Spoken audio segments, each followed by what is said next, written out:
Ciao amici e amiche del segno dell'Acquario, benvenuti, io sono Angela e questo è Exoteric World ed è così che mi trovate sui social.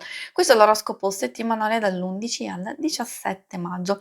Prima di iniziare vi ricordo che è una stesa generica, prendete solo ciò che vi risuona, se volete potete integrarla col vostro ascendente per avere qualche informazione in più. In descrizione trovate le recensioni dei mazzi usati, i link per acquistarli e i link alle playlist per conoscere il significato delle carte della Sibilla Lenormand e della Sibilla italiana.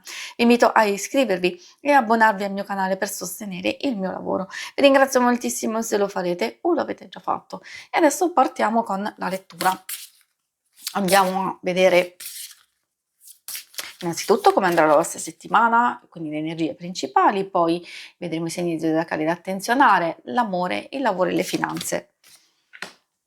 Partiamo con la Volpe, vuol dire che la settimana inizia in un modo abbastanza movimentato, ci sono delle questioni che devono essere un po' attenzionate perché spesso questa è una carta di avvertimento, ci consiglia di avere delle comunicazioni chiare, di osservare delle persone che magari avete già dubbi e sospetti, di fare attenzione, di preservarvi, proteggervi da possibili strategie cattiverie da parte di qualcuno. Ovviamente se avete già intercettato che ci sono queste cose. Tendenzialmente comunque è una carta che ci consiglia di farci furbi.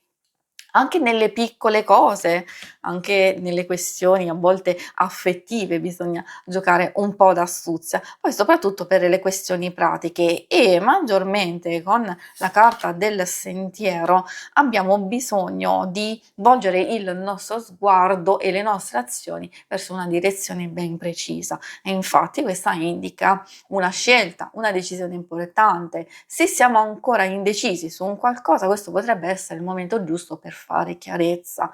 Infatti l'uomo ci sta dicendo che dobbiamo essere più assertivi, più coraggiosi, più determinati, indipendentemente dal fatto che siamo uomo o donna, è lo stesso. È vero che può anche riferirsi a una persona in particolare, forse che ci può aiutare a capire le possibili alternative, a sciogliere i nostri dubbi, oppure può essere una persona che ci contrasta e magari deve essere attenzionata. Questo magari lo possiamo capire dal resto della lettura. In qualche modo il fattore principale è proprio legato a una scelta decisiva e importante che dovete prendere proprio in questa settimana. Adesso i segni zodiacali da attenzionare sono i segni di Aria, Gemelli, Bilancia e Acquario e troviamo anche un po' quelli di Fuoco, Ariete, Leone e Sagittario. E adesso procediamo con l'ambito amore. Ambito amore, coppia single, ovvio chi non è interessato o chi vuole anche delle informazioni rispetto alla famiglia o le amicizie, potete ascoltare, magari dovete semplicemente adottare quei termini, quei significati in base a quello che state vivendo. Allora, troviamo la ninfea. Ninfea molto particolare perché spesso viene associata quando abbiamo delle idee, oppure stiamo programmando delle cose, però non vengono rispettate. Magari ci vengono dette delle cose, delle promesse, si pianificano le cose in un certo modo e allora questa carta, forse è per questo che c'è la volpe, ci sta dicendo di adottare delle strategie o di posticipare qualcosa o forse proprio di fare attenzione alle promesse, alle cose che vengono dette, perché potrebbero non realizzarsi, potrebbero essere difficili, magari non a causa vostra, ma di circostanze esterne, allora quindi bisogna rivedere, ripianificare qualcosa. Di sicuro con l'Aquilegia ci sta dicendo che una relazione, un rapporto trova pace e serenità oppure si consolida maggiormente. Magari ci possono essere proprio i presupposti per nuove idee, nuovi progetti da realizzare insieme. Infatti qui sono carte abbastanza positive che possono portare anche maggior tranquillità in quelle situazioni molto molto più difficili. se ci sono già da tempo delle criticità, insomma si trova un po' di pace. Questo vale anche per alcune relazioni legate alla famiglia o a un'amicizia. Per i single cosa vogliono dirvi? Che probabilmente è da valutare, come vi dicevo, o una persona che state attenzionando, che magari attira la vostra attenzione, vi piace in qualche modo, allora meglio osservare, vedere e valutare. Se avete desiderio e voglia di approcciare in qualche modo, di sentirla, di vederla, allora queste carte vi stanno dicendo che effettivamente potrebbe esserci la possibilità, però bisogna fare delle scelte, bisogna avere le idee abbastanza chiare, perché si può parlare effettivamente di incontro o di un qualcosa che va a cambiare in senso positivo. Poi se proprio non c'è nessuno, effettivamente queste parlano di tranquillità e serenità per noi stessi, anche trovare amicizia, sintonia, qualche evento positivo e poi l'opportunità di ampliare le nostre amicizie, di socializzare e magari conoscere qualcuno di interessante. E adesso procediamo con l'ambito più pratico del lavoro e delle finanze.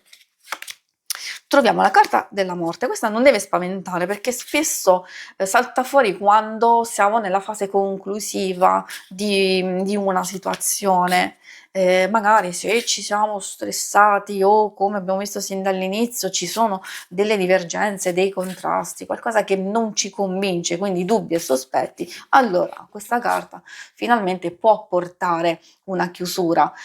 Per quanto possa essere un cambiamento non facile, oppure esserci degli atteggiamenti proprio difficili da accettare e da comprendere, allora però ci sta dicendo che o dobbiamo cambiare atteggiamento o comunque dobbiamo proteggerci o farci furbi per cambiare le carte in tavola al nostro vantaggio e ottenere invece dei risultati. Forse è il caso di farsi supportare da qualcuno, magari per questo c'è la carta dell'uomo che ci sta dicendo di per noi stessi di essere coraggiosi, di essere determinati e forti. Invece dall'altro lato potrebbe riferirsi a una persona che magari ci può aiutare. C'è comunque la carta del denaro, che vuol dire che anche in circostanze più difficili ci sta aspettando qualcosa di positivo, però purtroppo dobbiamo passare attraverso alcune cose dove ribadisco proprio il concetto di proteggersi, di fare attenzione, perché la carta del nemico può riguardare una spesa imprevista, può riguardare una persona da attenzionare o una situazione che ci crea abbastanza stress e pesantezza. E allora quindi dobbiamo gestire al meglio non solo il nostro denaro, ma questa può riferirsi anche alle nostre stesse energie a livello psicofisico, per non stressarci ulteriormente. Per chi è in cerca di lavoro, di fare attenzione a non adottare scorciatoie, a valutare i cambiamenti. Infatti siete a un bivio, siete in una fase importante dove dovete cercare di capire bene in che modo direzionare le vostre stesse energie, la ricerca e magari ascoltare dei giusti consigli, quelli che già a livello intuitivo sapete che non sono adatti, non possono funzionare, appunto attenzione perché è arrivato il momento giusto proprio di porre fine a un qualcosa e mettervi in un nuovo inizio. Si conclude qui la lettura, vi ringrazio per avermi seguita, se volete in alto a destra trovate il logo per iscrivervi al canale, mentre in basso trovate le schermate per vedere il vostro oroscopo mensile e lunare quindicinale. Alla prossima, vi auguro una buona settimana, ciao!